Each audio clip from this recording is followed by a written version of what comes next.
that would be $50. He gives him the money, puts it in the bag, out he goes. Third guy comes in, he's looking around, he goes, how much for the red and green plaid dildo? Oh, that's $125. He goes, well, you only live once. Gives him the money, and out he goes. Friend comes back from the bank and says, thank you so much. Did you do any business? And he goes, oddly enough, I did. He said, really? He said, yeah. He said, the white rubber dildo, I got $25 for it. He goes, that's good. He said, the black one, I got $50 for, and I got $125 for your thermos.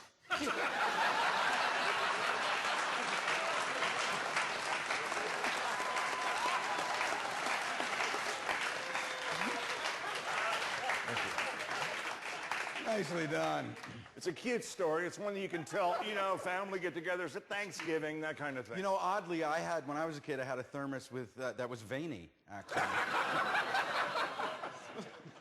Your turn. I'm just telling you that it takes a little bit to buy into the premise. But once you buy into the premise, the joke is worth it. Two Siamese twins, both women. One plays trombone, one's a nymphomaniac. They both love Julio Iglesias. One day, they're sitting around by the fire.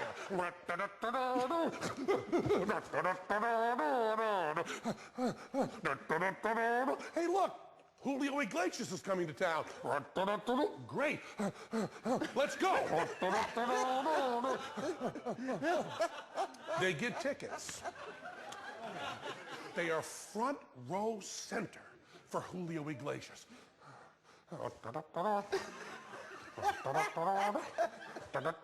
Finally, Julio hits the stage. Oh, she's up to here, for Christ's sake! Punching yourself in the gut. Julio looks down, sees them, acknowledges them.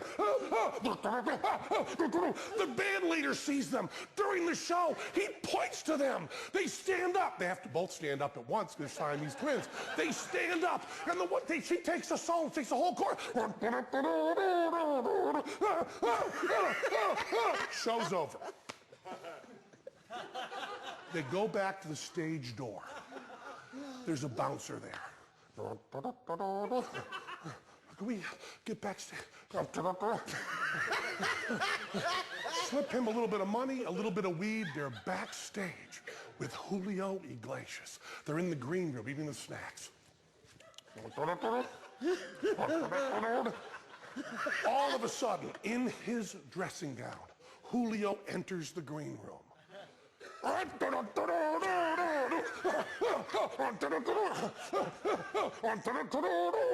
Julio sees Siamese twins, identical. One gelling off like crazy. One playing trombone. He's blown away. He walks over.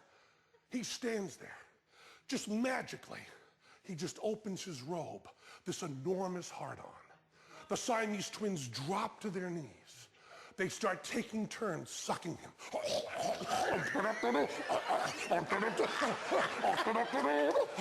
He comes on both of their faces. He leaves.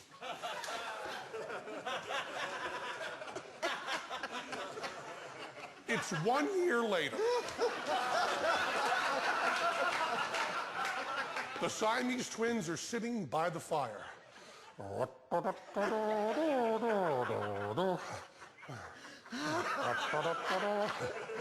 They open a paper. They look and they see an ad. Hey, Julio's coming back to town. We should go see him. Think he'll remember us?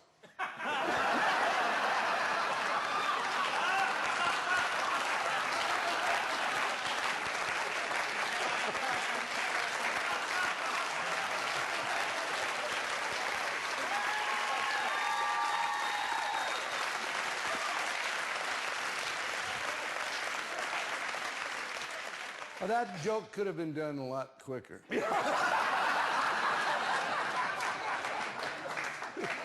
And also, while I was miming the masturbation, I punched myself in the nuts.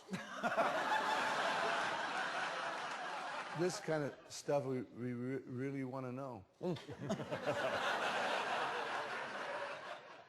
to keep attention is what comedians do. And today's comedians also have a tendency to fill every bit of moments with material. And when I talk to young ones, they say, what can I say? Don't be in always such a big hurry. There's sometimes, waiting for a thought. There's also the fact that these are people sitting out there, a lot of whom have taken the last of their money. They have come there hell-bent to have a good time.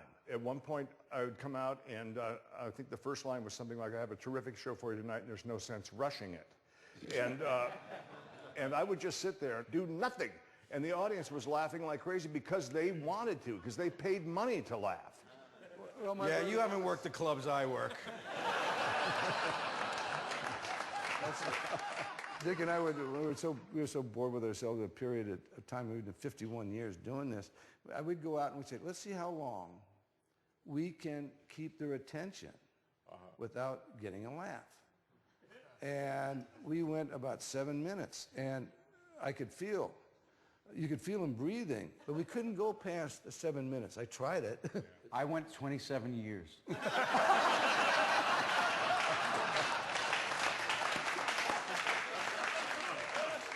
Go.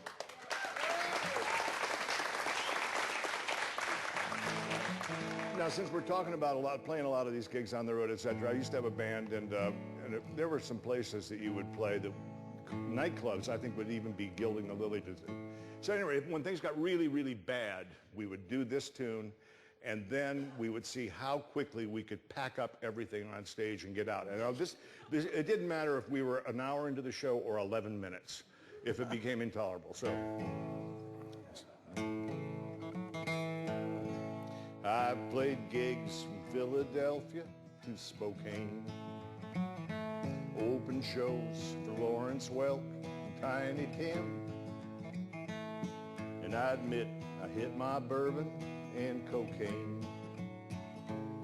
when I find out that the concert's in a gym.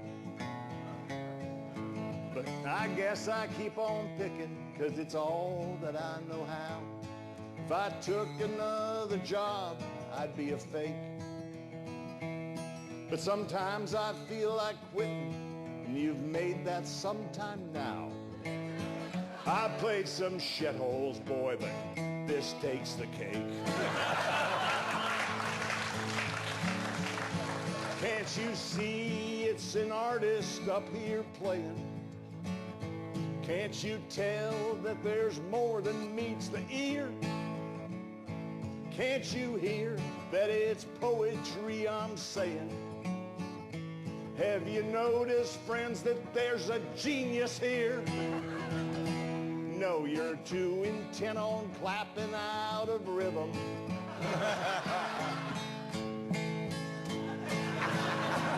Or on seeing which dumb waitress you can make. Like that jerk in row 11 and the jerkess sitting with him. I've played some shitholes, boy, but this takes the cake.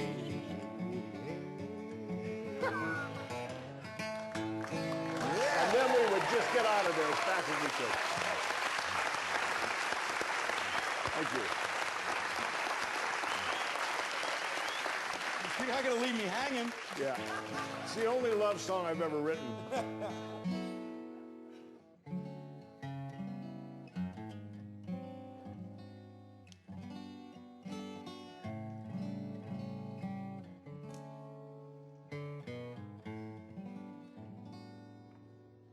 I remember the way that she walked down the beach with the wind and the rain in her hair.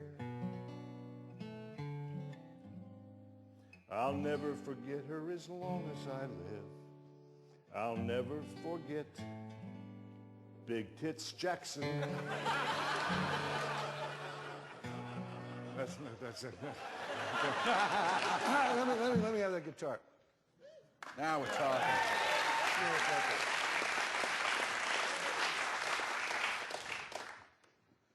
Yeah.